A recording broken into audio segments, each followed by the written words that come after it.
एक डेढ़ साल 2 साल बाद नोकिया और सीमेंस आपस में ग्लोबल मर्जर हो गया था। नोकिया सीमेंस नेटवर्क का कंट्री हेड बन गया। उसमें सक्सेस मिली, मुझे दुबई मूव कर दिया to head the middle east region. अब वो अच्छा बोलने के लिए या अपनी उसमें फ्लुएंसी लाने के लिए फिर क्या करें? मैं जब सोचता हूँ तो मेरे अंदर एक dialogue, so it's never a monologue, as if I am talking to someone which possibly is myself. कैसे ऐसे होगा, जवाब आता है अच्छा नहीं ऐसे नहीं ऐसे होगा। हमारे आज के गेस्ट हैं वकार इस्लाम, डायरेक्टर और CEO of Jaffer business systems. 27 साल का लीडरशिप तजुर्बा, जिसमें एनसीआर का पाकिस्तान में पहला ग्लोबल डिलीवरी सेंटर बिल्ड करना और हिसाब किताब जैसी ऐप बनाना शामिल है, जो आज 500,000 पाकिस्तानीज यूज करते हैं। Global giants like siemens and Nokia को लीड करने से लेकर PM task force and NADRA की पॉलिसी मेकिंग तक। इस पॉडकास्ट में हम जानेंगे why leadership is always about giving back, retirement की उम्र में एंटरप्रेन्योरशिप का फैसला कैसा होता है, और सक्सेस और फेलियर के वक्त आपका माइंडसेट क्या होना चाहिए। कब्रों पे कुत्बे होते हैं, टूम होते हैं, उस पे उन्होंने एक चीज़ लिखी थी। जॉनसन एक अच्छा आदमी था लेकिन वो मर गया। While in hospital I used to think कि यार अगर खुदा न खास्ता मैं निकल गया होता तो लोग कहते हैं वकार एक अच्छा आदमी था लेकिन मर गया। So what am I leaving behind? तीसरी चीज़ जिसने कि मुझे बहुत हेल्प किया है, आपकी ज़िंदगी में टारगेट्स होने चाहिए और उन टारगेट्स पे आपको कॉम्प्रोमाइज़ नहीं करना चाहिए। आप फाइनल एग्जाम में कितनी दफ़ा लेट होते हैं? बहुत कम। क्यों? टारगेट फिक्स है। बिजनेस में you need to know what to sell. Once you know what to sell, then how to sell, how to deliver, how to serve. ये 4 सबसे क्रिटिकल एलिमेंट्स हैं जिसके अराउंड जाके बिजनेस बनता है। उसमें सबसे जो शॉर्ट गन अप्रोच है, काफ़ी रूथलेस है, वो है मैंने एक्सपेंस करा। So that's a short gun. उसी वक्त करें, जल्द से जल्द करें, देन मूव टूवर्ड्स ग्रोथ। और जब आप एक्सपेंस कट करते हैं वो एक मुश्किल मरहला है। Here comes emotions and exactly.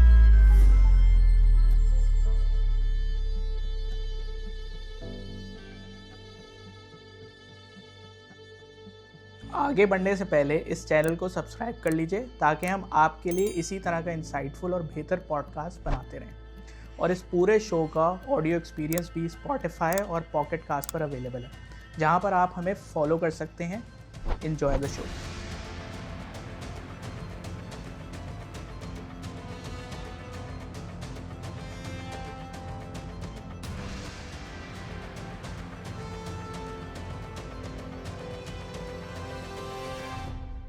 Thank you Waqar साहब for being on Parvaz.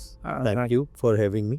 Just to start off, मुझे बेसिकली ये चीज़ जाननी है कि आपकी early life, schooling, college and then to university and then to the corporate career, वो journey कैसी थी, अगर आप उसको समराइज़ करना चाहें। प्राइमरी स्कूलिंग पिंडी में थी, कैंट पब्लिक स्कूल था, फिर हम कराची आ गए तो BYJ बहादुर यार जंग स्कूल है जेल रोड पे, उसमें मेरी मेजर स्कूलिंग वहीं से मैट्रिक किया। इंटर मैंने इंटरेस्टिंगली एक कॉलेज है जिन्ना कॉलेज नाज़िमाबाद में, वहाँ से किया।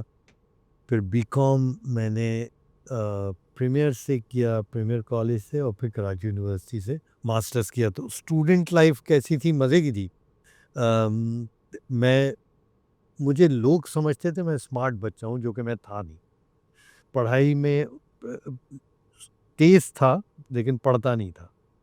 सो I could pick things, but ज़्यादा हार्ड वर्क वगैरह पे यकीन नहीं रखता था। खिलंदड़ा था, शरारती था, नाज़ाबाद में रहता था, तो एक टिपिकल स्ट्रीट किड था and used to enjoy my life.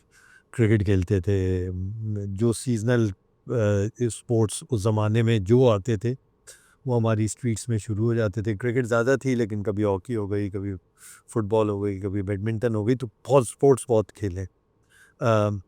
Never at a competitive level, but जो स्ट्रीट क्रिकेट होती थी या स्ट्रीट के मैचेस होते थे वो काफ़ी कम्पिटिटिव होते थे और इंटेंस होते थे। तो उससे थोड़ा एक आई थिंक एक ट्रेनिंग उस तरह से हुई जो बाद में काम आई कि how to compete, how to prepare, how to win, how to lose, वगैरह वगैरह।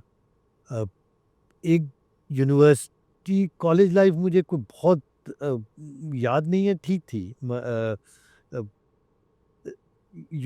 I don't think I enjoyed it that much, if you like. पढ़ाई में अगेन तेज़ था, मेहनत नहीं करता था, डॉक्टर बनना चाहता था, उसके लिए मेहनत करनी होती थी उस ज़माने में, आज भी करनी होती है। नहीं की तो नहीं बने। फिर हमने कहा अच्छा जी, एमबीए कर दियो, आईबीए जाएंगे, बीबीए करेंगे। उसके लिए मेरे पास जो इन्वेंट्री थी, जिस बेसिस पे आप आईबीए में एंटर हो सकते, फॉरगेट के whether I will be successful और नॉट, वो मेरे पास नहीं थी। आईबीए में जाने के लिए आपकी अंग्रेज़ी अच्छी होनी चाहिए थी, आपकी मैथ्स रीजनेबली ओके होने चाहिए थी, कन्वर्सेशनल आपकी एबिलिटी काफ़ी बेहतर होनी चाहिए थी, and I didn't have any of it. तो मैं ट्यूशन्स वगैरह पढ़ के अपनी पढ़ाई को फंड करता था। तो उसमें मैंने एक अपनी टेक्निक्स बनाई कि कैसे अपनी मेरी अंग्रेज़ी बेहतर हो और मैथ्स में बेसिक प्रॉब्लम सॉल्विंग कैसे बेहतर हो, विच इज़ क्रिटिकल जब आप किसी भी इस तरह के एप्टीट्यूड टेस्ट को देके इन टॉप स्कूल्स आगे जाते हैं। तो वो ट्यूशन में मैं ये करता था कि मैं हर रोज़ नए लफ्ज़ सीखा करता था और वो जाके बच्चों को कह देता था कि इसकी प्रैक्टिस करो और इनके जुमले बनाओ। तो इस तरीके से मेरी वोकैबुलरी बढ़ना शुरू हो गई। I started doing lot of reading. और उस वक्त अफोर्ड नहीं कर सकते थे, तो मैं ठेले से कोई बुक मिल जाती थी वो पढ़ लेता था। कोई इवन मुझे चलते हुए कोई अंग्रेज़ी का कागज़ नज़र आ जाए वो पढ़ना शुरू कर देता था। अखबार डॉन काफ़ी पढ़ता था। अ, और उससे ये हुआ कि मुझे सेंटेंसेस की फ़्लो की समझ आनी शुरू हो गई। जहाँ मैं वोकैबुलरी नहीं समझ आती थी, एक डिक्शनरी अपनी जेब में रखता था किताबिस्तान की, उससे मैं फ़ौरन लफ्ज़ को अंग्रेज़ी से उर्दू समझ लेता था। तो over a period of time vocabulary भी बेहतर हो गई, सेंटेंस स्ट्रक्चर्स बेहतर हो गए, समझ आ गई क्या चीज़ ग्रामेटिकली ठीक है, क्या चीज़ नहीं है। एंड देन बोलना वाज़ अ प्रॉब्लम। कम्युनिकेशन। बहुत सारे लोगों को अंग्रेज़ी लिख सकते हैं, समझ अच्छी सकते हैं, प्रॉपर आती है, लेकिन बोल नहीं सकते। उर्दू भी ज़रूरी नहीं है कि आपकी मादरी ज़बान है, लेकिन आप अच्छा बोलते हैं। तो अब वो अच्छा बोलने के लिए या उतनी उसमें फ्लुएंसी लाने के लिए फिर क्या करें? अब किसी के सामने बोलें तो इतना कॉन्फिडेंस नहीं था कि कहीं एम्बैरेस ना हो जाए, गलत ना हो जाए। अपने तौर पे मैंने जब जैसे हम सोचते हैं तो मैं कई दफ़ा ये बात पब्लिकली कह चुका हूँ कि मैं जब सोचता हूँ तो मेरे अंदर एक डायलॉग होता है। So it's never a monologue, as if I am talking to someone which possibly is myself, कि अच्छा ये ऐसे होगा, जवाब आता है, अच्छा नहीं ऐसे नहीं ऐसे होगा। So that kind of thing. तो वो जो मेरी पूरी सोच की कन्वर्सेशन थी, वो ज़ाहिर उर्दू में थी पहले, तो उसको मैंने अंग्रेज़ी में कन्वर्ट कर दिया। Okay. And when I started thinking, which means now I'm doing a dialogue in a different language or in English, और वो फ्लो में होना चाहिए, वरना आप फ्रस्ट्रेट हो जाते हैं सोचने में। तो आप ये नहीं है ना कि मैं 6 घंटे तक सोच रहा हूँ अगला जुमला क्या कहूँ। तो over a period of time I realized कि मेरी वो कन्वर्सेशंस बेहतर होती है, and I could talk to myself fairly comfortably in English, right. फिर अब किसी से बात करनी है तो क्या करें? तो उसको मैंने ट्राई करने के लिए आईबीए का इवनिंग के ये टेस्ट हुआ करते थे सर्टिफिकेट कोर्सेज़ के लिए, क्योंकि मैं एलिजिबल नहीं था कि मैं अंडरग्रेड के लिए क्वालिफ़ाई करता उस वक़्त। तो इवनिंग का टेस्ट टेस्ट दिया और मैं कहा इससे पता भी लग जाएगा मेरी तैयारी कैसी है।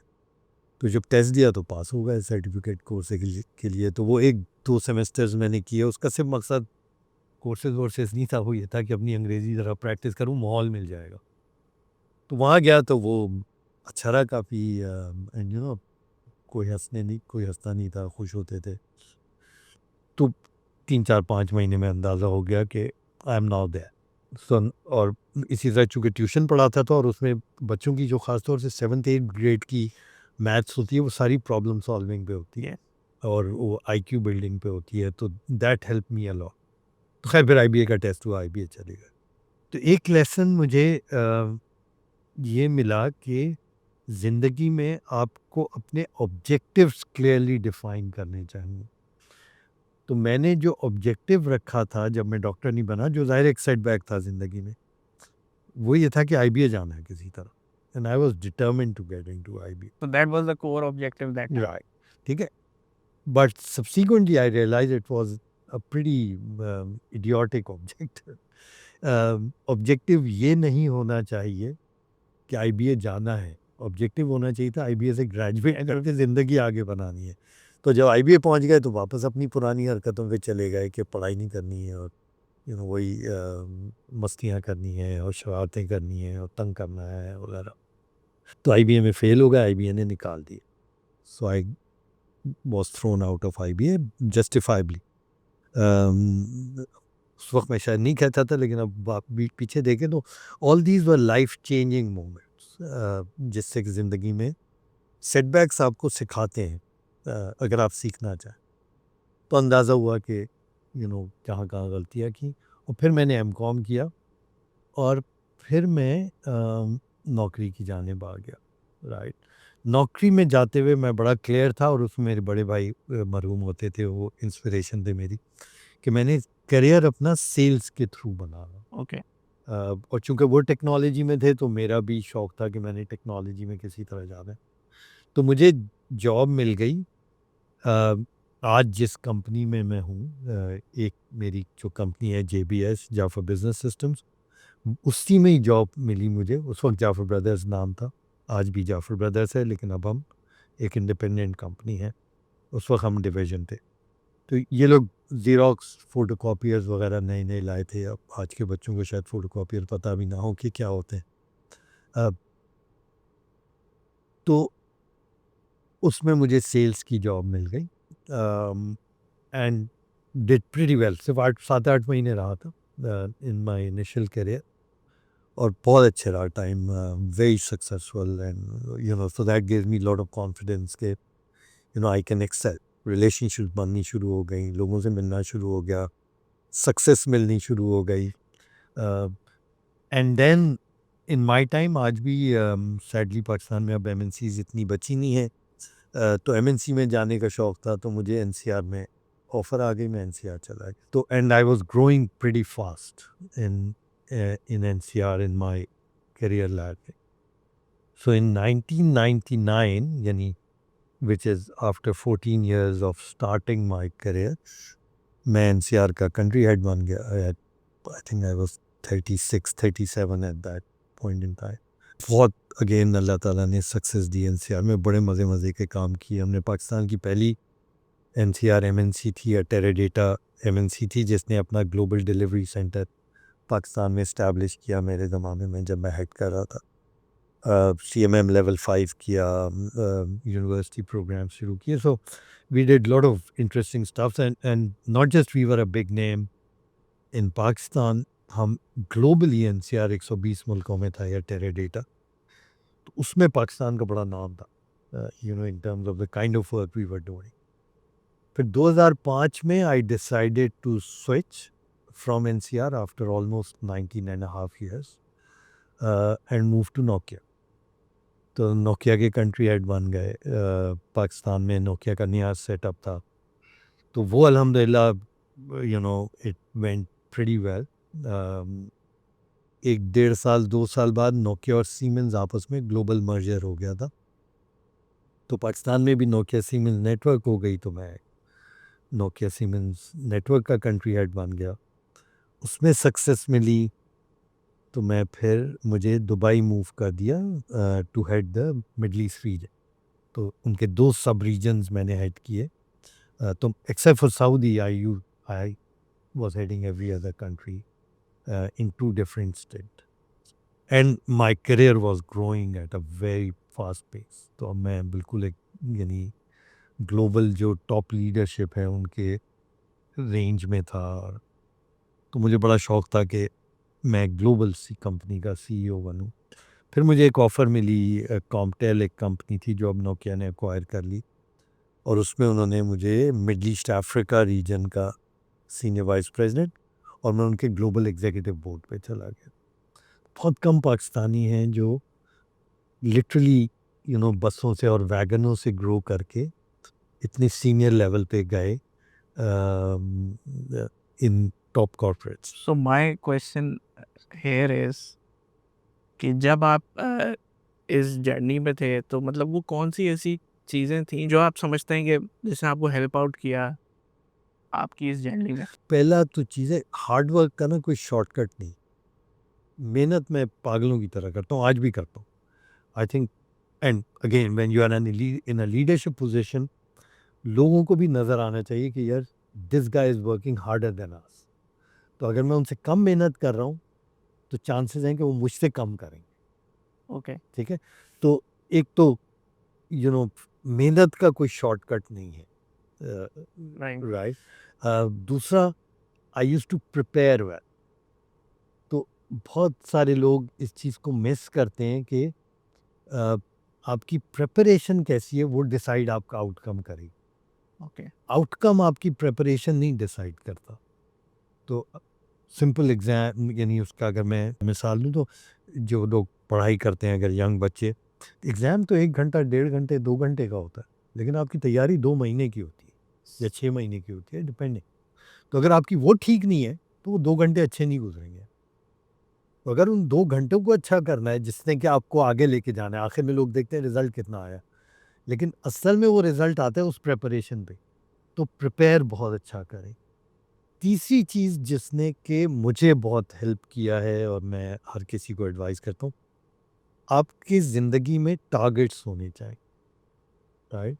और उन टारगेट्स पे आपको कॉम्प्रोमाइज़ नहीं करना चाहिए। और वो अपने लिए करें और फिर खुद को अकाउंटेबल करें। अगर किसी और को भी कहें कि यार तुम मुझे अकाउंटेबल करो, बहुत अच्छी बात है। अगर उसके लिए एक सेटअप बना दें अकाउंटेबिलिटी का, तो और अच्छी बात है, क्योंकि टारगेट्स इंसान को ड्राइव करते हैं, राइट। और उसकी अगर मैं एक सिंपल सी मिसाल दूँ, आप जो लोग ट्रैवल करते हैं मिसाल के तौर पे, या बहुत एक्सटेंसिव ट्रैवल करते हैं, उनसे जब पूछे तो सही कि उनकी फ़्लाइट कितनी दफ़ा मिस हुई है ज़िंदगी में, तो यू विल बी अमेज्ड। कहेंगे अगर 100 फ्लाइट्स की हैं तो 2 मिस हो गई, 1 मिस हो गई। आप कहेंगे यार ये कैसे हो सकता है कि यार बंदा फ़्लाइट ही नहीं मिस करता। उसकी वजह ये है कि वो टारगेट फिक्स है, क्योंकि अगर वो नहीं गया तो उसके कॉन्सिक्वेंस है। ओके। आप फाइनल एग्ज़ाम में कितनी दफ़ा लेट होते हैं? बहुत कम, रेयरली। क्यों? टारगेट फिक्स है, लेकिन वो किसी और ने फिक्स नहीं।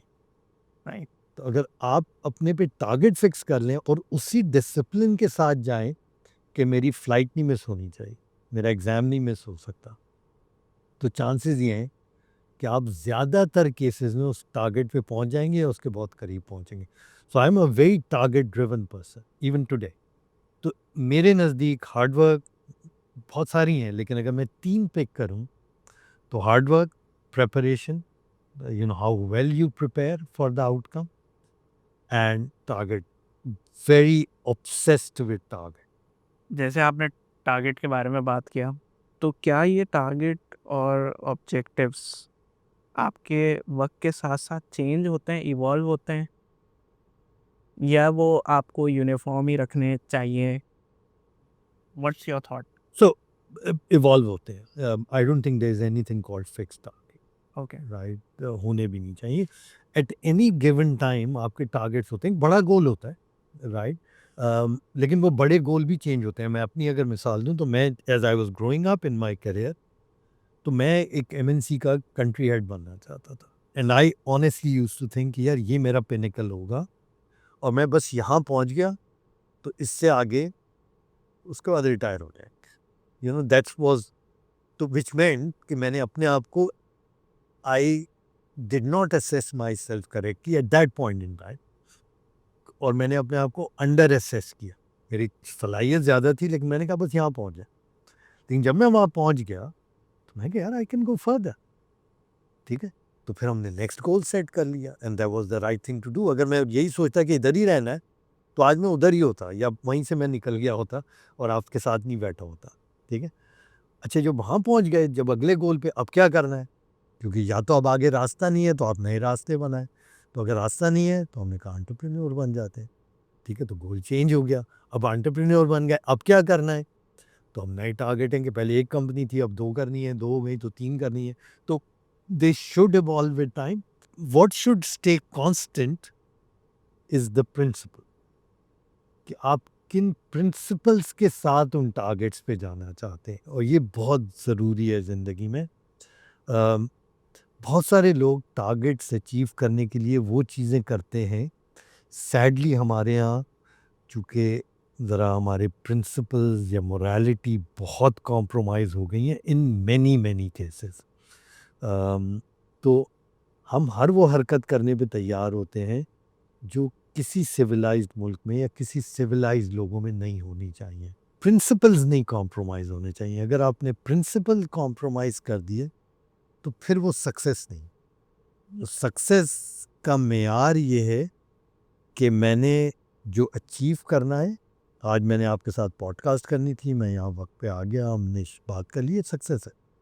आपकी भी है, मेरी भी है, क्योंकि हमने एक आज के लिए गोल रखा था, वो हो गया, ठीक है, तो दैट्स गुड इनफ। लेकिन अगर मैंने यहाँ तक आने में कोई सिग्नल तोड़े, किसी का रास्ता काटा, किसी के साथ ज्यादती कर दी, तो फिर मैं यहाँ पहुँच भी गया तो क्या बड़ी बात है, राइट। तो सक्सेस के दो मेयार हैं, एक है what is what I wanted to achieve and was I able to achieve it or not, just like this podcast, right? I'm able to achieve it, so yeah, it's success. But that's one part of it. The second part of it is how you got to that success.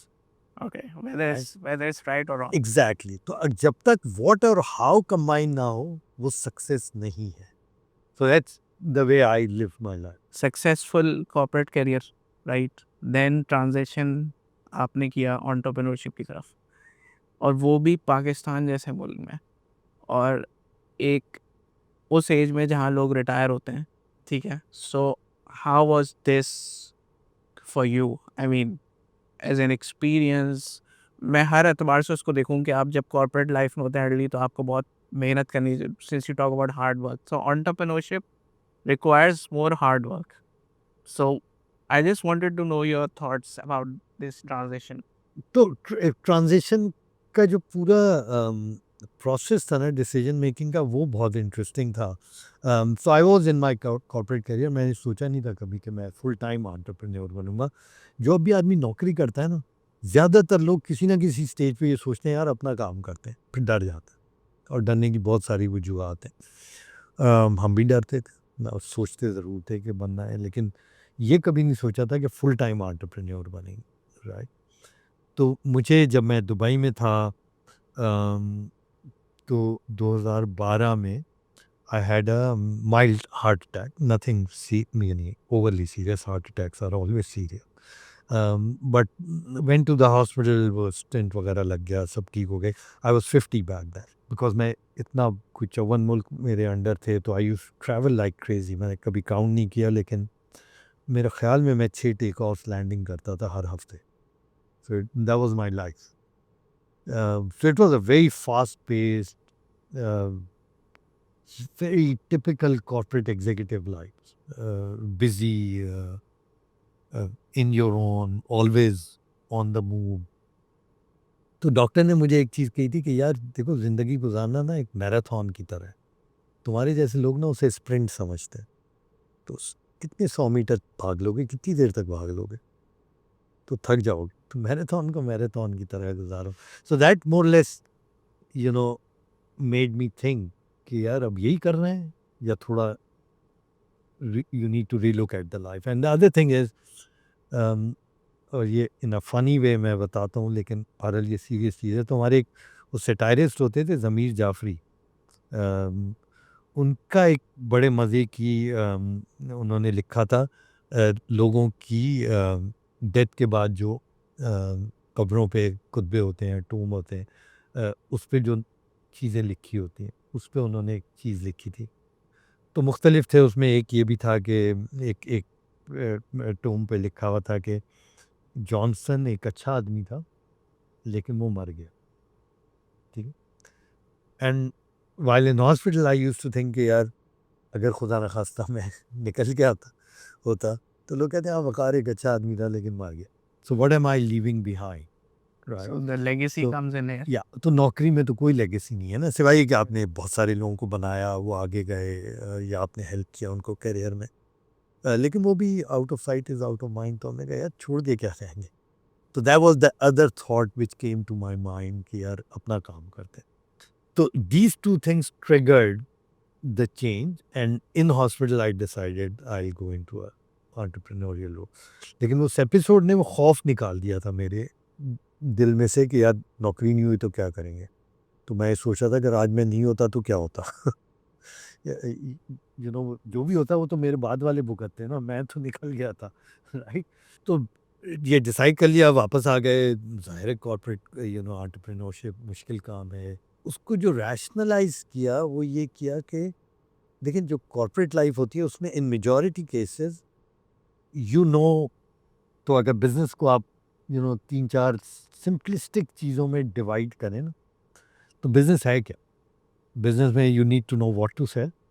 भाई आप बेच क्या रहे हो, right? और what to cell के लिए अगर आप बना रहे हैं तो व्हाट आर यू मैन्युफैक्चरिंग, लेकिन व्हाट उससे भी पहले पता होना चाहिए भाई बनाना क्या। बनाना क्या? तो what to sell is very critical. Once you know what to sell, then how to sell, how to deliver, how to service. ये 4 सबसे क्रिटिकल एलिमेंट्स हैं जिसके अराउंड जाके बिजनेस बनता है। तो कॉर्पोरेट आपको 3 चीज़ें इनमें से बहुत आला सिखा देती है, as best as anyone can do. So they will teach you, groom you, nurture you, mature you in how to sell, how to deliver, how to service. Right, ठीक है? What they don't teach you is what to sell. Correct. क्योंकि वो कोई और आपको दे देता है। वो कहीं R&Ds हो रही हैं जिसमें बिलियंस ऑफ डॉलर्स खर्च हो रहे हैं, उधर से प्रोडक्ट्स निकल के आती हैं और आपको कहते हैं ये प्रोडक्ट है, अब तुम जाओ बेचो, बेचो। Right? So the only thing I did not know was what to sell. But once I figured that out, कि what to sell, and that was the hard part. उसमें मुझे कोई लगा थोड़ा टाइम, लेकिन एक दफ़ा मुझे पता लग गया this is what I need to sell. Then rest was easy because rest I knew. I've been doing it for 28 years Yes. before becoming an entrepreneur and I did quite well. तो अगर मुझे पता लग जाए what to sell, तो बाकी चीज़ें तो मैं वैसे ही बड़ी अच्छी करता हूँ। तो I think it has been an interesting journey, great journey, hardworking journey, lot of headway. Entrepreneurship आसान नहीं है जैसे आपने कहा, but yeah, love it. सो वकार साहब, एज यू सेड कि मुझे क्या बेचना है, उसको ये चीज़ को डिफ़ाइन करने में मुझे बहुत सोचना पड़ा।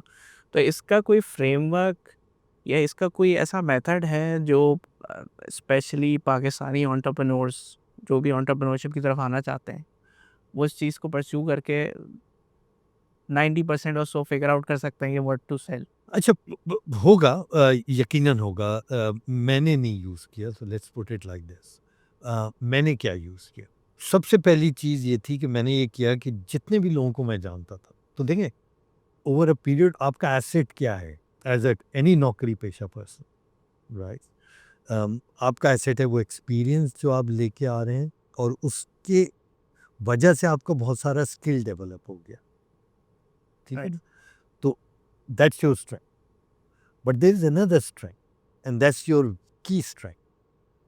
That is your network which has developed over the last 5 years, 10 years, 20 years, 25 years. जो भी आपका जर्नी है, वो अंग्रेजी में कहते हैं ना, your network is your network, right? तो वो मौजूद है, ठीक है जी? तो then I reached out to my network. So that was the first thing I did. मैं कहा यार ये मैं सोच रहा हूँ, बताओ मैं क्या करूँ, and you guys know me. So I got lot of ideas, right? और किसी ने कहा आप सर ये बड़ा ज़बरदस्त कर सकते हैं, आप फन हाँ ज़बरदस्त है. And all of them are great ideas, but someone wrote to me कि बॉस वो करें जो आपको आता है, स्टार्ट वहाँ से कर, बाद में सोचते रहिए, ठीक है? मुझे क्या आता था? तो मुझे टेक्नोलॉजी आती है, because that's what my entire life was all about. Industry के में क्या हो रहा है, कैसे बात करते हैं, किस तरह की प्रॉब्लम्स हैं, किस तरह की सॉल्यूशंस हैं, इंडस्ट्री में कितनी जान है, वगैरह वगैरह. तो दैट नैरोड इट डाउन कि मैंने इसी इंडस्ट्री में काम करना है जिसमें कि मैंने पूरी ज़िंदगी गुजारी है. तो उससे एडवांटेज क्या मिल गया कि यहाँ पे मैं सारे लोगों को वैसे ही जानता था, तो मेरा network became my network, right? And then I had to figure out, अच्छा इसमें मैं क्या बेचूंगा. तो उसमें एक हमारी कंपनी फैमिली की थी, और अब माशाल्लाह बहुत अच्छा कर रही है, which used to do self service solutions, touch point के नाम से. तो वो वैसे ही कर रही थी, उसको हमने कहा एक्सेलरेट करते हैं. और फिर इत्तेफाक से मुझे ये जाफर बिजनेस सिस्टम्स की अपॉर्चुनिटी मिली विच आउट ऑफ नोवेयर. तो ज़िंदगी में कुछ चीज़ें आप प्लान करते हैं और ज़्यादातर चीज़ें बगैर प्लानिंग के होती हैं. Right. और आपकी जो सक्सेस होती है वो ज़रूर बहुत कम ऐसा होता है कि आपने जो चीज़ जैसे प्लान की है वैसे सक्सेस मिली हो। आपका रास्ता कहीं ना कहीं इधर उधर होता है और सक्सेस आपको इवेंचुअली वहाँ से मिलती है। तो ये इंटरेस्टिंग था मुझे। नासिर जाफ़र जो हमारे चेयरमैन हैं, वो चूँकि मैंने ज़िंदगी यहीं से शुरू की थी तो ये लोग मुझे जानते भी थे। और फिर इस्लामाबाद में जब मैं रहता था तो हम इनके साथ मिल के काम करते थे एनसीआर के ज़माने में। तो मेरी काफ़ी दोस्ती थी इन लोगों से। तो इनका एक दिन मुझे आउट ऑफ नोवेयर फ़ोन आया कि यार सुना है तुम पाकिस्तान आ गए हो, तो क्या कर रहे हो? तो मैं कहा जी मैं टच पॉइंट देख रहा हूँ। मुझे कंसल्टिंग वगैरह मिलनी शुरू हो गई थी तो मेरी रोज़ी रोटी ठीक चलनी शुरू हो गई थी। तो मैंने बताया कि ये कर रहा हूँ। कहने लगे यार टाइम है तुम्हारा? मैं कहा जी। तो उन्होंने कहा यार जेबीएस देख लो, जो जहाँ से तुमने ज़िंदगी शुरू की थी। मैं कहा क्यों, खैरियत?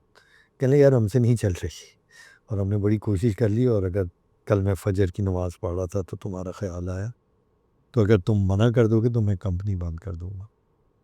तो मैंने कहा अच्छा इंटरेस्टिंग। सो मैं फिर उसको देखूँगा पहले बिफोर आई कमिट, बट मैं नौकरी नहीं करता। तो उन्होंने कहा नहीं नहीं नौकरी नहीं, you come as a partner, right?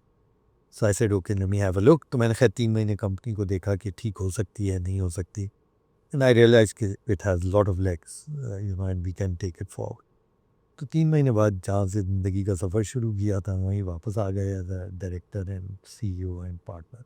तो लेसन ये उसमें कि जो आपने फ्रेमवर्क की बात की, अपनी स्ट्रेंथ पे खेलें Right. शुरू में।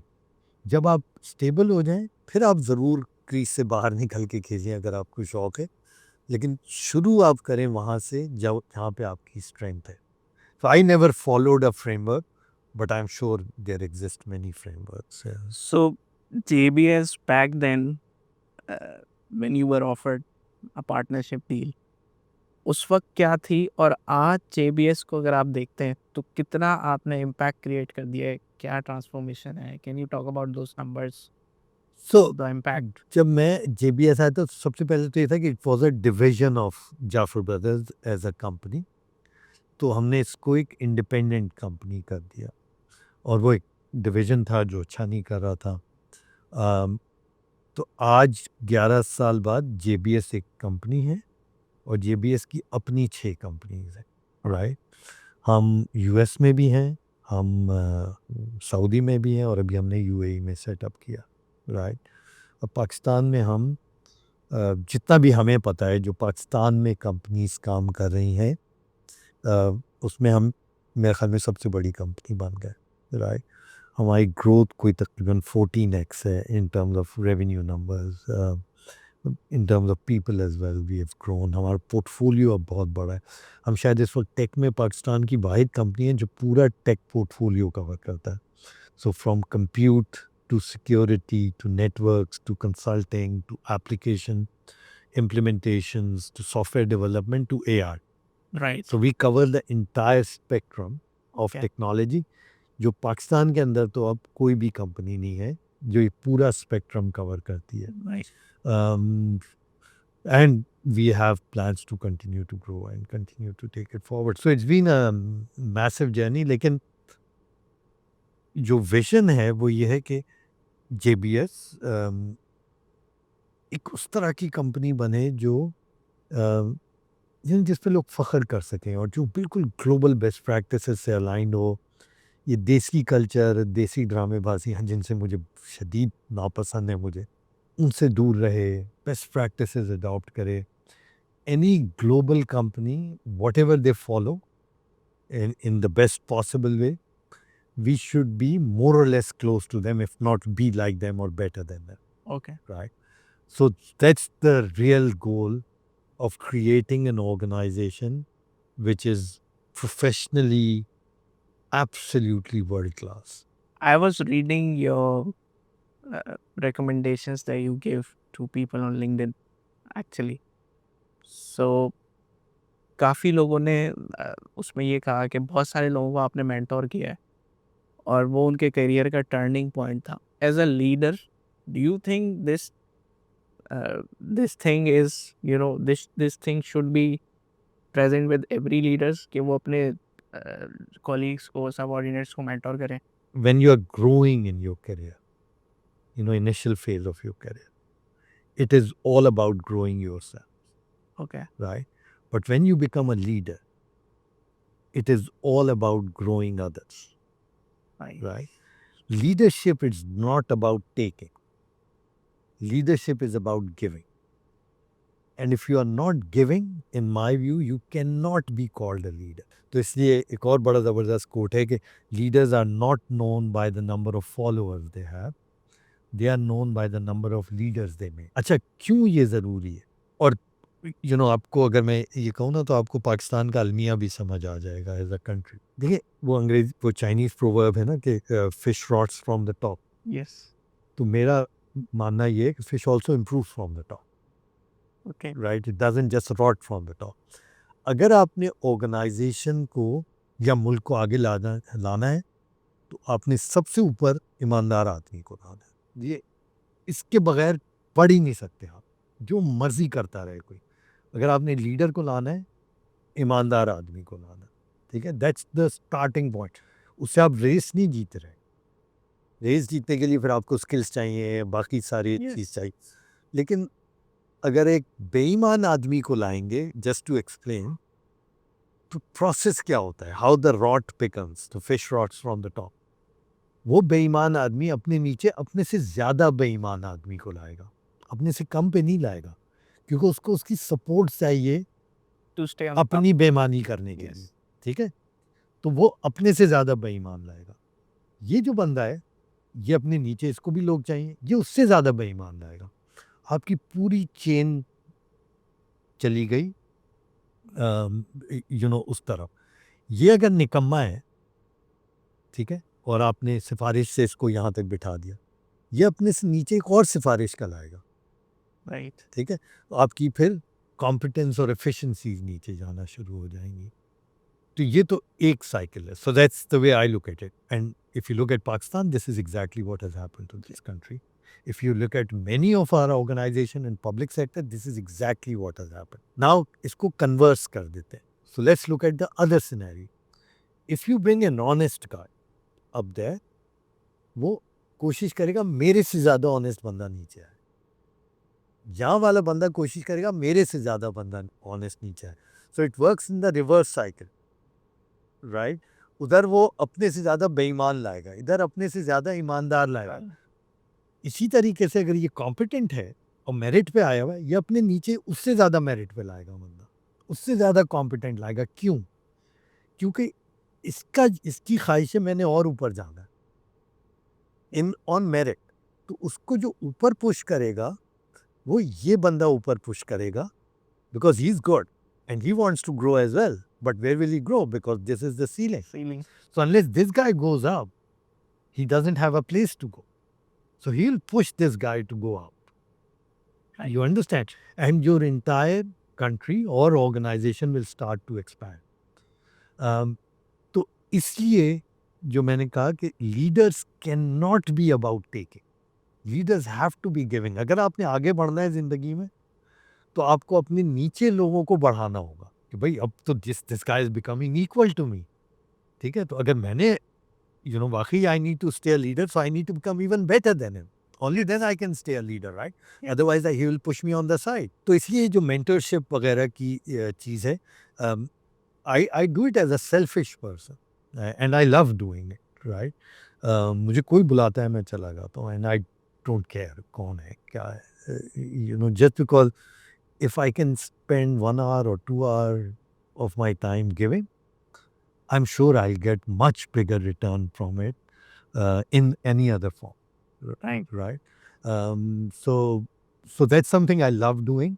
Do you think this is the thing that companies in Pakistan still don't understand about leadership? Yeah, they don't. Otherwise, if they do, or if they would have, we would have grown as a country as well and as companies. Very few. I mean, exceptions हैं जो चंद एक जिन्होंने उस तरह की सोच के साथ ग्रो किया है. But in majority we followed fish rots from the top model. Yes. So मेरा एक सवाल ये है कि you said when you were offered JBS, so उस वक्त उसके हालात मतलब ऐसे थे, या तो बंद हो जाती या तो चलती. सो ये it was kind of like a crisis situation. और आपके कॉर्पोरेट करियर में बहुत दफ़ा ऐसा हुआ होगा केओस और इस तरह की चीज़ें हुई होंगी। तो ये जब एनवायरनमेंट आपको मिलता है इस तरह का, तो वो आपको लोगों के बारे में आपने उससे क्या सीखा? जिन लोगों के साथ आप काम कर रहे होते हैं और जिन कस्टमर्स को आप सर्व कर रहे होते हैं।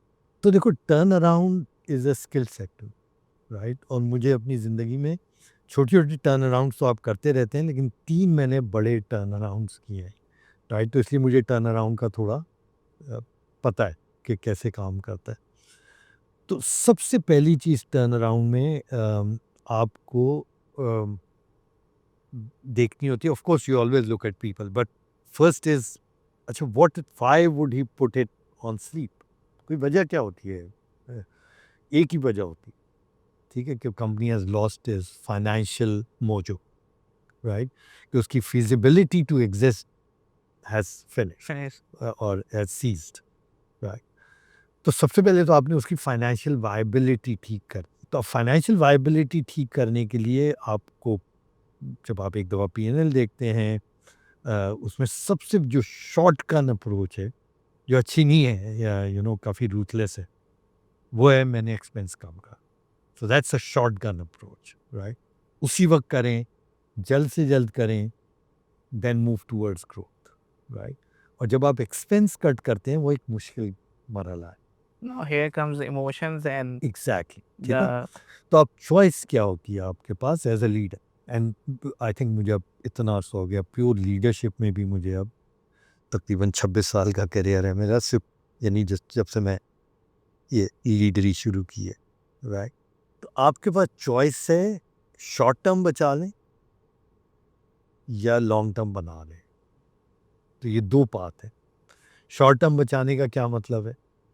कि मैं कहूँ यार ऐसे ही चल रहा है, मैं तो नहीं करूँगा ये मुश्किल काम में आपको लोगों के करियर से खेलना होता है, और अच्छे अच्छे लीडर्स कांप जाते हैं, और कांपना भी चाहिए, क्योंकि लीडरशिप बड़ी जिम्मेदारी का काम है ना। आपकी एक गलत मूव किसी का करियर तबाह कर सकती है, या उसको तबाह कर सकती है, या बना सकती है। तो इतना मुश्किल काम है ये। make or break situation है। और आपकी नहीं, लेकिन आपके साथ लोग हैं ना, लोग। उनकी आपकी जिम्मेदारी भी है। तो इसलिए you need, it really give you sleepless nights. तो शॉर्ट टर्म बचाने का मतलब है यार मैं किसी को ना छेड़ूं। अच्छा, आपने वो तो बचा लिया, फिर कंपनी बंद हो गई, तो आपने किसी को ना छेड़ने में जिनको नहीं छेड़ना चाहिए था उनको भी तबाह कर दिया।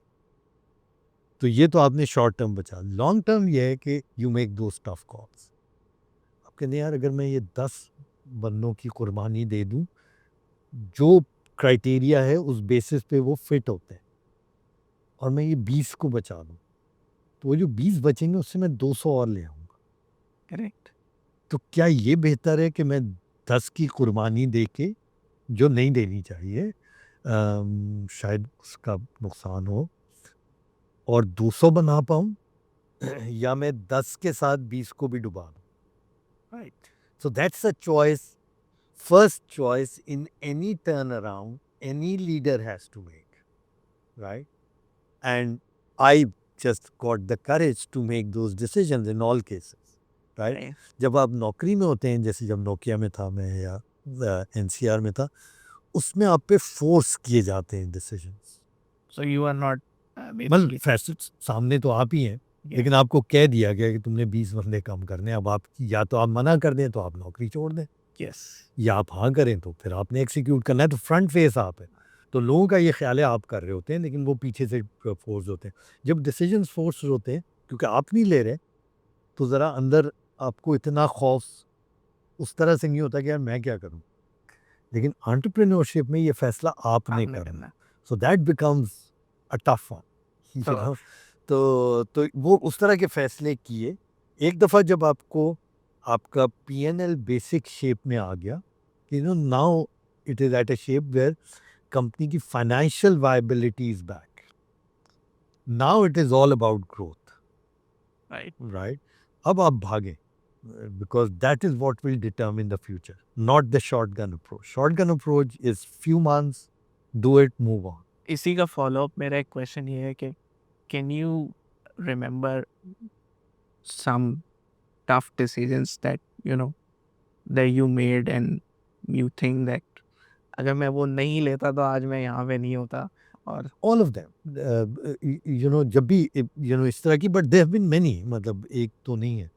जब मैं एनसीआर में था और मुझे कंट्री हेड बनाया 1999, माय बॉस कॉल्ड मी। हम पाकिस्तान न्यूक्लियर गया था उस ज़माने में, तो हम पे सैंक्शंस लग गई थी और बिजनेस ख़त्म हो गया था, अमेरिकन कंपनी थे हम। तो my boss called me and he said I have a good news and a bad news, which one you want to hear first, as they typically do in such cases. मैं कहा, give me the bad news. उसने कहा, यार NCR बंद हो रही Pakistan, because business नहीं है तो ज़ाहिर will close, right. Good news, तुम एक कंट्री हेड बना रहे हैं। तो मैं कहा, बना क्यों रहे?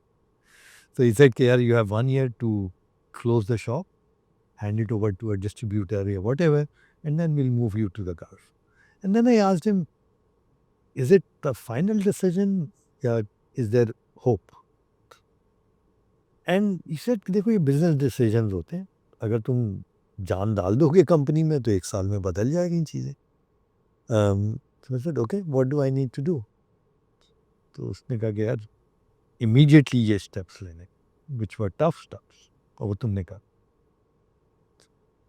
This was a tough decision, so I had 2-3 calls to make, right? कि क्या मैं करूँ ये काम, क्योंकि बस ही बंद हो रही है 1 साल बाद।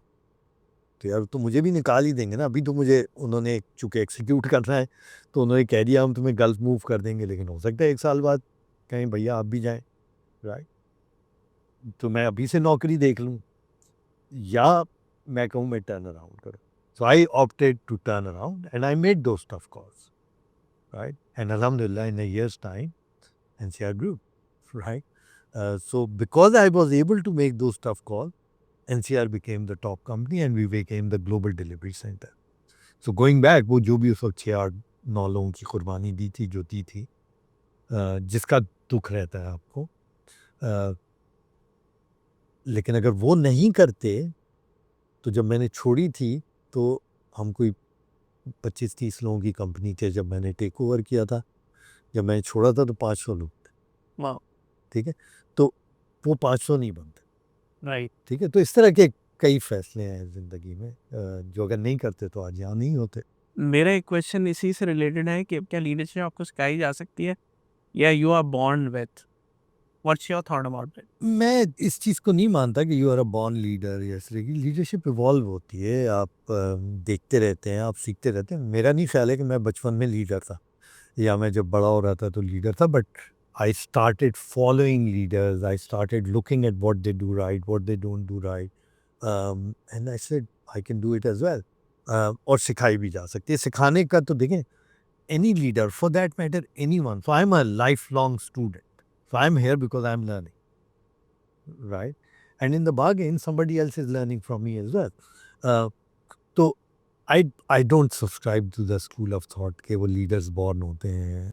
When I was reading the recommendations part of your LinkedIn, so उधर कुछ चीज़ें लोगों ने आपके बारे में कही हुई हैं कि structured, strategic, tough, empowering, detailed, mentor, problem solver. इनमें से कौन सा ट्रू रिफ्लेक्शन है आपकी? I think अगर मैं एक पिक करूँ, I am a problem solver. Okay, If you give me a problem, I will not say कि यार ये क्या लेके आ गए। I'll sit with you and find a simpler way to solve that problem. So बहुत सारे लोग ज़िंदगी में ना बड़ी कॉम्प्लिकेशन करते हैं। I don't do it. मैं जितने प्रॉब्लम्स होते हैं मैं कोशिश करता हूँ उसको पहले बहुत एक कॉमन तरीके से समझूं, राइट। और एक दफ़ा मैं समझ लूँ, then I'll try and solve it in a manner that everyone can understand and relate to. And say, yeah, it makes sense. So, any leader is a problem solver too. And of course, many other things. But he got to be a problem solver, okay, right? Because that's what you're doing all the time. And problem could be anything. Industry crash kar. How do you come out of it? That's a problem, right? आपका portfolio technology में, ख़ास तौर से क्योंकि इतनी तेज़ी से technology में चेंजेस है, पोर्टफोलियो आउटडेटेड हो गया। अब क्या करें? it's a problem, right? And how do you pivot to something new? एक बंदा है, उसको क्राइसिस है किसी भी वजह से, and then how do you address it, और उससे जो कॉन्सिक्वेंसेज हैं कैसे. So leaders all the time are problem solving, and they need to be problem solving. And the other thing I think which is a good reflection of me is I look at the future lot more than the rear view. तो बहुत सारे लोग rear view में फंसे होते हैं. पहले ऐसे होता था, पहले ये करते थे, पहले वो करते थे. वो यार वो पहले था. तुम्हारा आज और आगे, ये दो चीज़ें तुम्हें डिसाइड करेंगी तुम्हारे आज और कल को. जो कल गुजर गया उस पे रह के तुम अगला कल कैसे गुजारोगे. So I don't like to live in the past. I of course learn from it, but I don't like a rear view word. मैं प्रॉब्लम सॉल्विंग से ही एक चीज़ पिक करूँगा, since you talked about Nokia and Siemens their merger.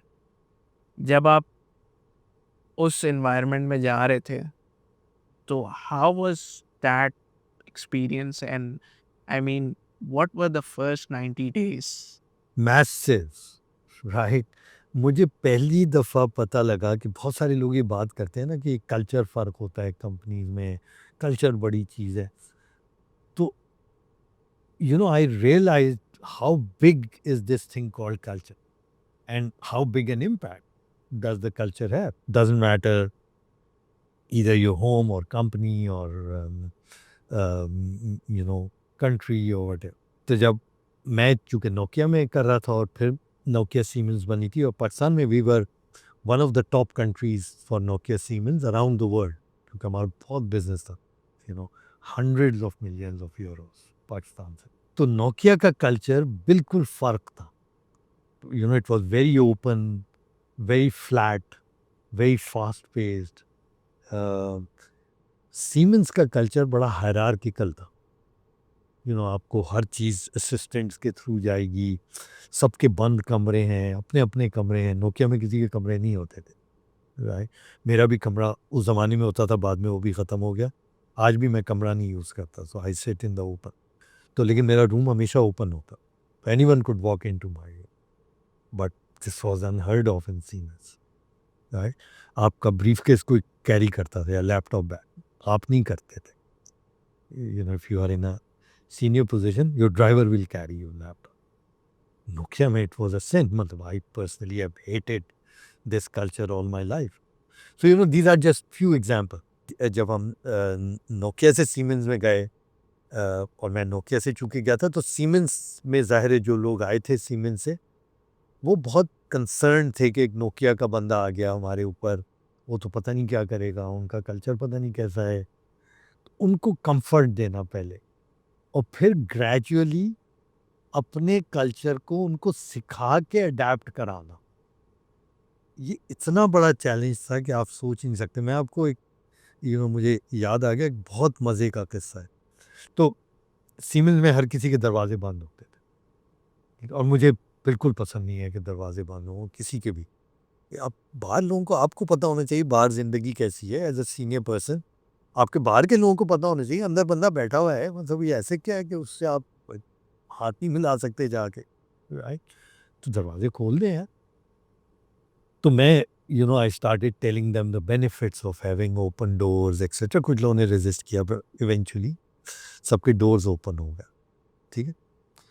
तो कोई 6 महीने बाद one of the ex-Siemens guy became a great colleague. Now he's MD of one of the MNC. He came to me and he said, "Waqar साहब, thank you very much." तो मैं कहा क्यों? कहता आज मुझे पता लगा ये ओपन डोर का फ़ायदा क्या, ठीक है. और मुझे वाकई उसकी अहमियत का अंदाज़ा हुआ जो आप बातें करते थे. तो मैं कहा क्या हुआ? तो उसने कहा जी कोई 5-6 महीने पहले, so when we became Nokia Siemens, मैं उस वक्त इस्लामाबाद रहा करता था. तो he said I was travelling back from Karachi to Islamabad, और मेरे बराबर में एक कोई बहुत सीनियर ब्यूरोक्रेट बैठे हुए थे, राइट.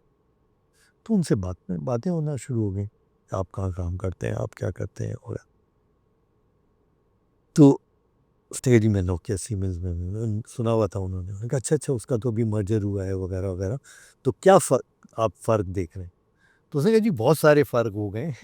एक फ़र्क ये है कि हमारे दरवाजे खोल दिए हैं उन्होंने, तो अब हमारे डोर्स ओपन होते हैं, जो एग्जीक्यूटिव डोर्स हैं। तो उन्होंने कहा यार, तो उसने कहा आपको कैसा लगता है? तो इसको अच्छा लगता था, कुछ को नहीं पसंद था। इसने कहा नहीं मुझे बहुत पसंद है।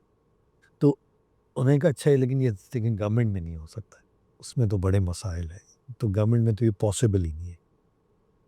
तो बात आएगी ख़त्म होगा। तो उसने कहा कि सुबह आज उनसे हमने नंबर्स वगैरह एक्सचेंज किए। आज सुबह उन साहब का मुझे फ़ोन आया कि ये अब वो मेरे साथ जो एक्स सीमेंस कॉलीग थे, मेरे फिर कॉलीग बन गए, वो मुझे एक किस्सा सुना रहे। कह रहे कि उन्होंने मुझे कॉल करके कहा मैं आपको सिर्फ कॉल कर रहा हूँ आपका शुक्रिया अदा करने, क्योंकि आपसे एक डिस्कशन हुई थी और मैं कभी कभी उसे प्रैक्टिस करता था कि यार ये नहीं चलेगा जैसे मैंने आपसे कहा था, लेकिन आज मुझे उसका फ़ायदा समझ आया। तो उसने कहा क्या हो गया? तो उसने कहा मैं और मेरा जो नीचे सबॉर्डिनेट है, again very senior person, so more less highest rank और second highest rank in government, तो हम दोनों we were not on talking term. तो हम बात नहीं कर रहे थे, तो हम फाइलों में बात करते थे। तो वो जो चीज़ भेजता था मैं रिजेक्ट कर देता था, मैं कोई चीज़ भेजता था वो उसे होने नहीं देता था। तो 6 महीने से हमारी जो मिनिस्ट्री है वो तकरीबन स्टैंड स्टिल, ठीक है, क्योंकि हम दोनों ही फैसला करते हैं और हम दोनों लड़ रहे हैं। तो कहते हैं आज सुबह वो मेरे कमरे में आ गया और मैंने कहा जी हमसे ये चल रहा है, लेकिन सब लोग सफ़र कर रहे हैं, तो मुनासिब नहीं है, तो हम इसको सॉर्ट आउट कर लें। तो हमने आधे घंटे बात की, ज़बरदस्त काम हो गया, and now we have agreed to move ahead and we sorted out every different. तो कहने लगे तो आप मुझे आपकी याद आई। तो उसने कहा जी मेरी याद क्यों आई? उसने कहा मैंने उनसे पूछा कि यार ये तो 6 महीने से चल रहा है ना, तुम पहले क्यों नहीं आ गए मेरे पास? तो उसने कहा कि मैं आता था, कई दफ़ा ये बात करने की हिम्मत हुई कि मैं आपसे कर लूँ। जब भी मैं आया आपका कमरा बंद था, तो मेरी हिम्मत नहीं। आज आपका कमरा खुला हुआ था, मैं आ गया। राइट, ठीक है? तो and then and he said चूँकि वो अंदर आ गए, हमने बात कर ली, बात ख़त्म हो गई। So there are many incidents like this when you are creating culture. So what I'm trying to say is culture plays such a massive role in shaping organizations, shaping countries, shaping individual behaviors. Another thing मैंने notice की आपके profile से भी कि you trusted a lot of fresh graduates, interns, first time project managers. So मुझे ये जानना है कि आप जब इनको हायर कर रहे होते हैं, so isn't that risky, or what's the thought process in your mind when talking to these people for hiring? तो देखिए मेरे नज़दीक सबसे इम्पोर्टेंट चीज़ जो होती है ना, और ज़ाहिर है आपने उनकी बेसिक एजुकेशन देखनी है या स्किल देखनी है, कहाँ से उन्होंने पढ़ा है, ये सब चीज़ें बड़ी अहमियत रखती हैं। उस प्रोसेस क्या था उनका उस जगह एडमिशन लेने का, जैसे मेरे आईबीए का मैंने बताया। अब वो जो प्रोसेस होता है वो मुश्किल प्रोसेस होता है, not everyone can get into it. तो if someone has gone through that process and gone into that institute, logic says he is a good guy, smart बंदा है, मेहनती है, अदरवाइज वहाँ जाना इतना आसान नहीं। अब जो सबसे इम्पोर्टेंट चीज़ है उसका एटीट्यूड क्या है, जो मैं देखता हूँ। अगर उसमें हंगर है, अगर उसका एटीट्यूड है कि मैंने पॉजिटिविटी है, आगे बढ़ना है, जान मारूंगा, and then if I see whatever skills he has, is he willing to take it to the next level and fast. अगर मुझे दोनों के कॉम्बिनेशन नज़र आए तो then I always take risk on young people, and I have done it. एंड मैं अक्सर लोगों से ये कहता हूँ कि मेरा जो करियर है वो ग्रो ही किया है at the back of young people, क्योंकि जो मैंने आपको मिसाल दी वो यंग बच्चे आए और पैशनेट थे आगे बढ़ने के लिए, क्योंकि एटीट्यूड अच्छा था, स्किल सीख ली गई। स्किल आप सिखा सकते Right. हैं, एटीट्यूड सिखाना बहुत ज़्यादा, कहीं ज़्यादा मुश्किल मुश्किल काम है। राइट। तो चूँकि स्किल थी तो वो मुझे पुश करते थे और टैलेंट था उनमें, वो मैं आगे बढ़ना था। तो वो उन्होंने मुझे पुश किया, मैंने अपने आप को पुश किया, हम आगे बढ़ गए, वो और आगे आते ही चले गए। तो उस वजह से पूरी जो मेरी जर्नी थी वो आगे बढ़ती चली गई, उन लोगों की भी जर्नी आगे बढ़ती चली गई। लीडर्स, बहुत सारे लीडर्स को मैंने देखा है, और ये बहुत कॉमन है, हर वक्त मैं देखता हूँ, हमारे यहाँ भी, पहले भी, लोग बहुत डरते हैं, तो वो they are happy to take risk with businesses, okay they are happy to take risks with projects. People hate taking risk with people. उसमें वो Okay. सेफ खेलने की कोशिश करते हैं. Doesn't work. So typically what I tell young people, मैं कहता हूँ यार देखो, मैं तुम्हें चांस दे रहा हूँ, और दूसरी चीज मैं क्या करूँगा, मैं तुम्हें समंदर में फेंक दूँगा. And I expect you to learn how to swim, even if you don't know.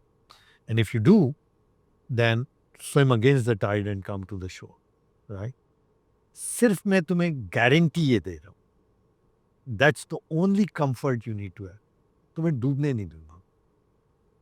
जब डूब रहे होगे, I will come and I will help you come out and make you learn. Till then it's you. तो उसको एक empowerment मिल जाती है, उसको कॉन्फिडेंस मिल जाता है, and if he has talent and attitude, then he begins to express himself. And because उनमें एनर्जी बहुत होती है यूथ में, डरते नहीं है, इनहिबिशन नहीं होती. हमारे जैसे लोग जैसे जैसे ज़िंदगी में आगे बढ़ते हैं ना, हम बहुत सारी चीज़ों से खौफज़दा होना शुरू हो जाते हैं. यंग बच्चा होता है, उसे कोई खौफ नहीं होता. He has nothing to lose, more or less. You have seen, I mean, telecom, enterprise technology, infrastructure transformation projects for decades. 20 साल से ऊपर ही हो गया. 40 साल का 40 साल सफ़र हो है गए. यार. I'm sorry. 40, 4 decades. 4 decades. 4 decades now. मतलब आपने वो दौर भी देखा है कि जब कंप्यूटर्स आए थे, फिर मोबाइल फोन्स, और फिर पूरी .com and all that. Post office में जाके खत पोस्ट करते थे, Right. So डाकिए का इंतज़ार करते थे. great. So what is the biggest shift happening right now जो हमारे जो इकोसिस्टम में लोगों को अभी तक पता ही नहीं है कि क्या हो रहा है? So I think fashionably हर कोई इसकी बात कर रहा है, तो I think that's it with AI. I don't think Pakistan में खैर में वैसे ही नहीं समझ आती चीज़ों की, क्योंकि मैंने कहा ना, हम रेयर व्यू में फंसे हैं. हम वही 1930 वाली बातें करते हैं, उसी तरह की हरकतें करते हैं, except for few of course, right. इसलिए हम मुल्क भी अभी तक 1930 से 1940 की तरह के हैं, आगे बढ़े ही नहीं सैडली. लेकिन AI इतनी बड़ी डिसरप्शन है, बहुत सारे लोग कह रहे हैं ना कि AI बबल है. मेरा ख्याल में उनको समझ ही नहीं है कि AI का पोटेंशियल क्या है. देखें फ़र्क क्या हुआ है, तो 40 साल का जो मेरा सफ़र है ना, उसमें और आज में, और ये इतना बड़ा फ़र्क है अगर इसको समझ जाए, राइट. AI से पहले मशीन सोचती नहीं थी, मशीन को आप जो कह देते थे वो कर देती थी. अब मशीन ने सोचना शुरू कर दिया. So think about the change, right. Thinking तो यार मैन, ह्यूमंस की एक्सक्लूसिव थी. This was never for animals, this was never for machines. This is the first time machine is thinking. Not just thinking, it is taking actions. Not just actions, it is telling you the future. It is happening today, right? If people don't get it, then trust me, they are living in a fool's paradise times 10. It's such a massive transformation. I'll give you an example, right? Somebody asked me कि ये AI पे बहस हो रही थी, ये बहुत recent बात है, कि तुम्हारे ख्याल में AI से क्या हो सकता है, क्या मतलब. तो मैं तुम्हें एक यूज़ केस बताता हूँ. आज नहीं हो रहा, लेकिन I see it happening, right, and I tell you the reaction. मैं कहा मेरा ख्याल में AI जिस तरफ जा रहा है, तो don't be surprise, not in too distant future, कि मुझे अल्लाह ना करे कोई बीमारी है, AI मुझे डायग्नोस कर देगा, राइट. टेस्ट वेस्ट करा के रिकमेंडेशन देके ये कराओ, कर जैसे डॉक्टर करता है, वो मुझे डायग्नोस कर देगा. चलें, ये आज भी हो रहा है बाहर, ठीक है, तो ये तो कोई ज़्यादा बड़ी बात नहीं. डायग्नोस करके वो कहेगा ये ट्रीटमेंट है, ठीक है जी. उसने फार्मेसी को ऑर्डर कर दिया, मेरे पास दवाएं आ गई, और उसने कहा ये जो ऑपरेशन भी होना है इसका। अब वो ऑपरेशन रेकमेंड करके स्पेशलिस्ट जिसने ऑपरेट करना है, जो कि एक रोबोट है, उसको भेज दे, ठीक है, मेरा अपॉइंटमेंट सेट कर देगा उससे फला दिन का, और कहेगा ये रोबोट है, उसका नाम जो भी रख दें, एलेक्सा या व्हाटएवर, ये तुम्हारा ऑपरेशन करेगा। You go there, robot will operate you and he will have a better success rate than a doctor, ठीक है। I see it happen. So the guy who I was telling this, तू बकवास कर रहा है, this is, मैं कभी अपनी ज़िंदगी मशीन को दूंगा ही नहीं, ये कैसे हो सकता है यार, मशीन को दे दूं मैं अपनी ज़िंदगी। मैं कहा I give you 2 examples from today again, right. तो अगर आप अमेरिका ट्रैवल करें और वेस्ट कोस्ट जाएं आजकल, टुवर्ड्स सिलिकॉन वैली या कैलिफोर्निया, फीनिक्स, एरिजोना होगा, अब ये जो ड्राइवरलेस कार्स हैं, they are becoming very common, yes, ठीक है। तो you're sitting in a car, it's going at 80 miles an hour, no driver, ठीक है। Imagine if at 80 miles an hour, खुदा न खास्ता, the car has an accident. Do you have a chance? No. ठीक है। You've given your life to the machine today, right? You're telling me you won't give it to them? Forget it, right? It will happen. Yeah. ये आज हो रहा है, ठीक है ना। आप अल्लाह ना करे जिनके बाईपास होते हैं, ठीक है, एआई को भी हटा दें, तो यार आप 6 घंटे, 8 घंटे, 10 घंटे जितने भी हैं, आप मशीन से जी रहे होते हैं भाई। तो आप कह रहे हैं मैं मशीन को ज़िंदगी नहीं दूंगा, आप आज दे रहे हैं। तो the point I am making is when machine start thinking, the impact is going to be profound, as profound as nobody possibly can imagine today. हम तो नहीं होंगे, आप लोग देखेंगे उसे। right. So my question, since you said earlier कि आपने ट्रैवलिंग बहुत की है globally, so what is that core difference that you believe and you think कि यार बाहर ये चीज़ है और पाकिस्तान में मैंने देखा है हमारे जो बच्चे हैं जो यूनिवर्सिटीज़ में पढ़ रहे हैं, ये जो लोग जॉब कर रहे हैं, उनके अंदर ये चीज़ बहुत मिसिंग है। तो वो कौन सी ऐसी चीज़ है जो आपने नोटिस की है working with global talent versus the Pakistani talent? तो देखो, एक जो बहुत बड़ा फ़र्क है ना, और ये मैं अगेन रिसेंटली भी और पहले भी मैं कई दफ़ा ये बात कर चुका हूँ। तो आप सोचें कि क्यों बाहर की दुनिया तरक्की कर गई और हम पीछे रह गए, क्या वजह? बहुत सारी वजूहत होंगी, बट मेरे नज़दीक एक बहुत बड़ा फ़र्क है उनमें और हम में, ठीक। वो दुनिया एक इंस्टीट्यूशंस के थ्रू चलती है, एक सिस्टम के थ्रू चलती है, एक प्रोसेस को फॉलो करती है और उस पर ट्रस्ट करती है। हमारी दुनिया इंडिविजुअल्स पे चलती है, सिस्टम्स पे नहीं चलती।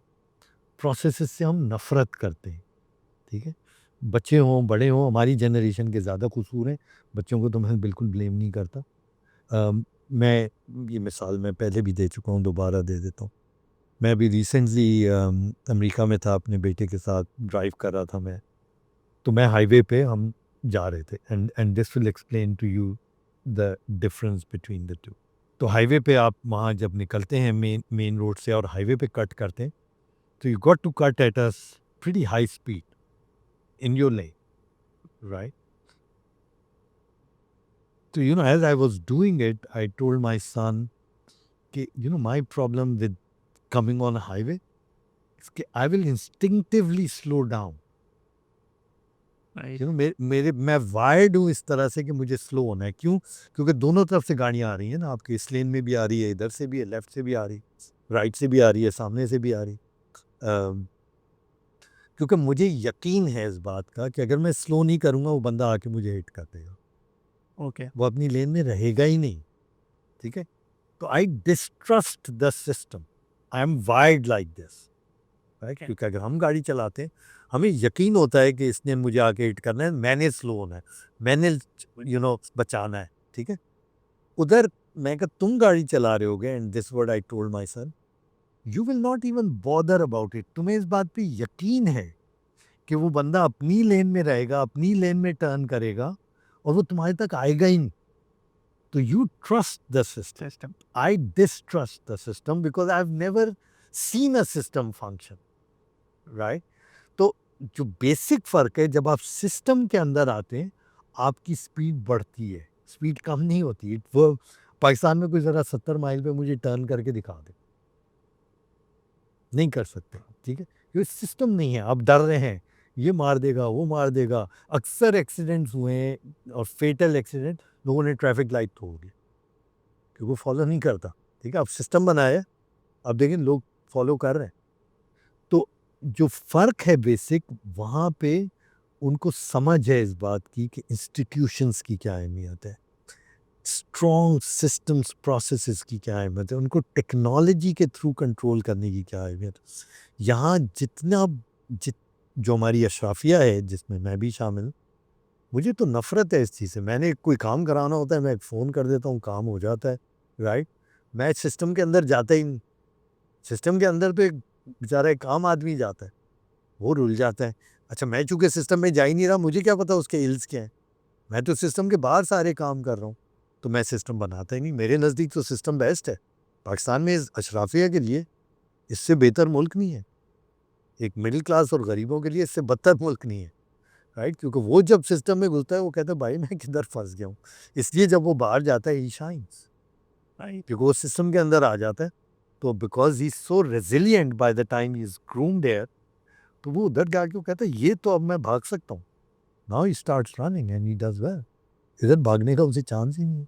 अच्छा, मेरा एक क्वेश्चन ये है कि ज़ाहिर सी बात है आपका एक लॉन्ग करियर रहा है एंटरप्रेन्योरशिप कॉर्पोरेट साइड पे भी, और उसमें फेलियर्स भी बहुत, सेटबैक्स भी बहुत हुए होंगे। सो मुझे ये बेसिकली ये पूछना था कि how do you deal with those moments? I mean failures, setbacks, कुछ मोमेंट्स ऐसे आते हैं जो आपको ब्रोक कर देते हैं मतलब अंदर से, आप वो शेक कर देते हैं, आप इतनी एफर्ट करते हैं, मेहनत करते हैं, लेकिन ultimately you don't get to those results. So, I mean, how do you deal with those moments? तो देखो, सबसे पहले बात तो ये है कि मैंने तो ज़िंदगी में कोई ऐसा बंदा नहीं देखा जिसकी फेलियर नहीं, ठीक है?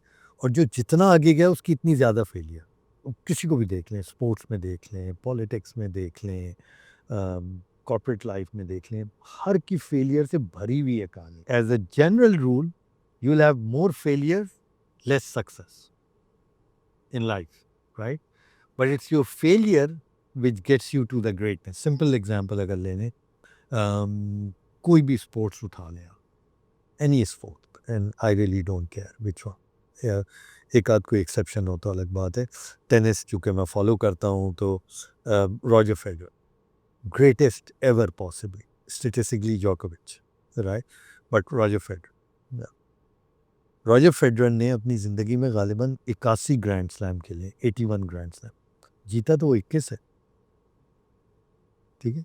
कोई 75% प्लस फेलियर है, but he is the greatest ever. So we are not talking about someone who is great, right? He's greatest ever because he failed 75%. That is why he won those 25. And if he did not fail or was not willing to fail, तो उससे निकलने का क्या तरीका है? तो failure से निकलने का मेरे नज़दीक एक ही तरीका है। You got to learn, but then you got to go back to your windshield view.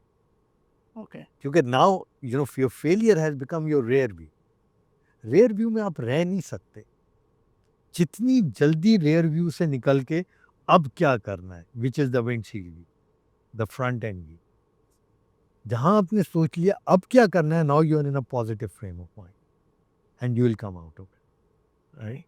So you live the moment, embrace failure, celebrate it, right?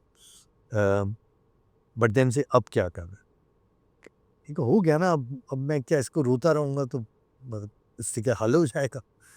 तो हल निकलता है जब आप सामने देखना शुरू कर देते हैं। पीछे देख के हल नहीं निकलता, पीछे देख के आप कंपाउंड होते हैं। तो बहुत सारे लोग जो डिप्रेशन में जाते हैं उनका मसला यही है कि वो बेचारे उससे निकल नहीं पाते।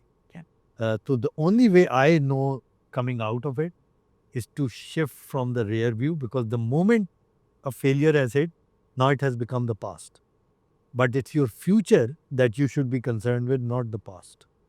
अगर आपका कैरियर उसको मैं समराइज करूँ एक बुक की सूरत में, so which chapter are you most, I mean the proudest moment आपकी ज़िंदगी में, आप बोलें यार ये मेरा सबसे प्राउडेस्ट मोमेंट था मेरे पूरे करियर में, अगर मैं फ्लैश बैक करूँ तब पीछे जाऊँ?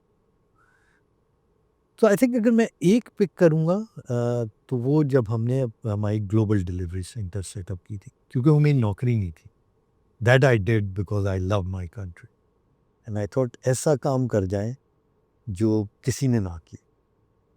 तो पहली एमएनसी पाकिस्तान में जिसने अपना ग्लोबल डिलीवरी सेंटर, पाकिस्तान को कोई इस तरह की चीज़ के लिए देखता नहीं था, आज भी नहीं देखता सैडली, और उसमें हम वो इस्टेब्लिश कर पाए थे. तो that was massive. So that possibly is one of the biggest career highlight.